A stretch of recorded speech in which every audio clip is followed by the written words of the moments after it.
শ্রাবণ মাসে উপচে পড়া ভিড়, জঙ্গলে বিরাজমান বাবা তারকনাথ, দালালদের প্রতারণা। শ্রাবণ মাস এলেই তারকেশ্বরে উপচে পড়ে ভক্তদের ভিড়। জানেন কি প্রায় ৩০০ বছর আগে এই মন্দির কিভাবে প্রতিষ্ঠা হয়েছিল? কেনই বা একে অলৌকিক স্থান বা সিদ্ধপীঠ বলা হয়?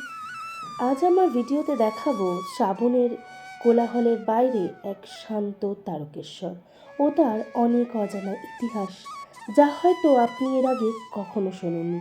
ভিডিওটি স্কিপ না করে দেখতে থাকুন। নমস্কার বন্ধুরা, আমি পূজা আর তোমরা দেখছো বাউন্ডুলে ঘুরি। যারা এখনো পর্যন্ত আমার চ্যানেলটি সাবস্ক্রাইব করনি তারা এখনই সাবস্ক্রাইব করে আমার পাশে থেকো। তোমাদের প্রেরণায় আমি আরও অনেক নতুন ভিডিও নিয়ে আসবো। কিভাবে যাবেন? হাওড়া থেকে তারকেশ্বর লোকাল ট্রেন ধরে নেমে পড়ুন তারকেশ্বর স্টেশনে। ভাড়া 15 টাকা, সময় লাগবে 1.5 ঘন্টা। তারপর 5 মিনিট হাঁটা পথেই পৌঁছে যাবেন বাবা তারকনাথ মন্দিরে। মন্দিরে প্রবেশ করার আগে একটা সতর্কবাণী দিয়ে রাখি, কোনো দালালের পাল্লায় পড়বেন না।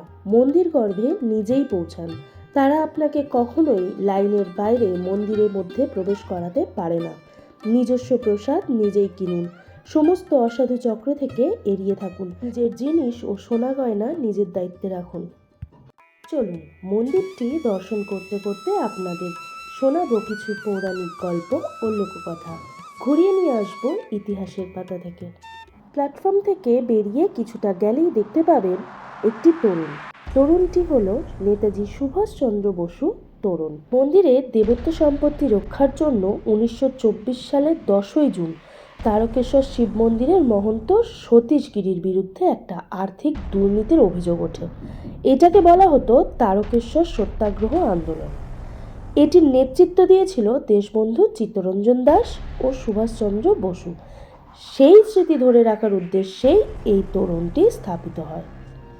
তোরণের ইতিহাস তো জানলাম, এবার জানবো বাবা তারকনাথ মন্দিরের সৃষ্টির পৌরাণিক কাহিনী। 1729 সাল পশ্চিমবঙ্গের হুগলি জেলার এক ঘন জঙ্গলে নির্মিত হয় এই অলৌকিক আটচালা মন্দির। ঠিক এই সময় সুদূর অযোধ্যা থেকে পায়ে হেঁটে বহু পথ অতিক্রম করে হুগলি জেলায় এসে পৌঁছালেন বিষ্ণু দাস নামে এক শিবভক্ত। অপরিচিত এই সন্ন্যাসীকে দেখে সবাই সন্দেহ করে। তিনি কিন্তু হতাশ হন না, নিজের হাতেই জ্বলন্ত এক শিক দিয়ে ছ্যাঁকা দেন। কিন্তু তাতে আশ্চর্য ব্যাপার, তার কোনো জ্বালা ও ব্যথা অনুভব হয় না। এরপর থেকে সবাই তাকে শিব ভক্ত হিসাবেই চেনে। এক্ষেত্রে বহু বৈজ্ঞানিক মতামত থাকলেও তা কিন্তু ভক্তিকে উপেক্ষা করতে পারে না। কথিত আছে এই সন্ন্যাসী বিষ্ণুদাসের ভাই ছিলেন একজন গোপালক। তিনি লক্ষ্য করেন বেশ কিছুদিন ধরে কপিলা নামে এক গরু রোজ জঙ্গলে চলে যায়, কিন্তু ফিরে এসে সে দুধ দেওয়া বন্ধ করে দেয়। সন্দেহবশত সে একদিন পিছন জঙ্গলে চলে যান। গিয়ে চমকে ওঠেন এক অলৌকিক ঘটনা দেখে। দেখেন এই গরুর বাট থেকে একটি নির্দিষ্ট জায়গায় দুধ ঝরে পড়ছে।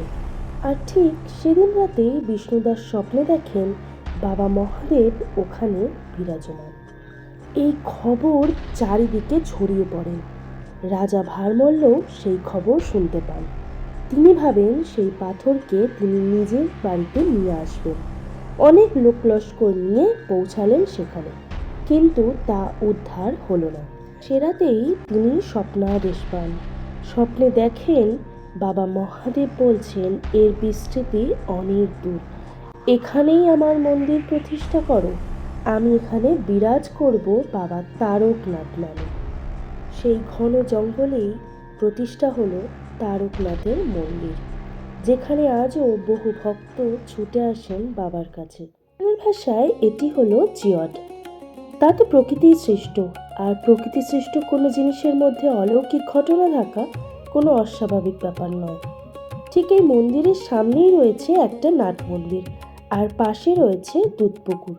কথিত আছে একসময় এখানে স্নান করলে নাকি শরীরের সমস্ত রোগ দূর হতো, তবে এখন তা কিন্তু সম্পূর্ণ নিষিদ্ধ।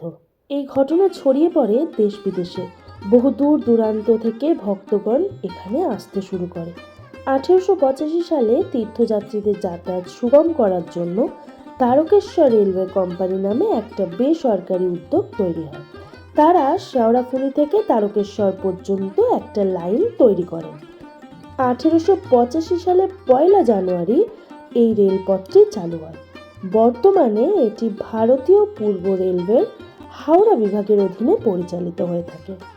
ভিডিওর একদম শেষ পর্যায়ে চলে এসেছি। ঐতিহাসিক, পুরাণ ও ভক্তি মিশ্রিত এই তারকেশ্বর যাত্রা আপনাদের কেমন লাগলো জানাতে ভুলো না কিন্তু। একজন মহাদেবের ভক্ত হয়ে লিখুন হর হর মহাদেব। দেখা হচ্ছে পরের নতুন কোনো ভিডিওতে। ততক্ষণের জন্য বাই বাই।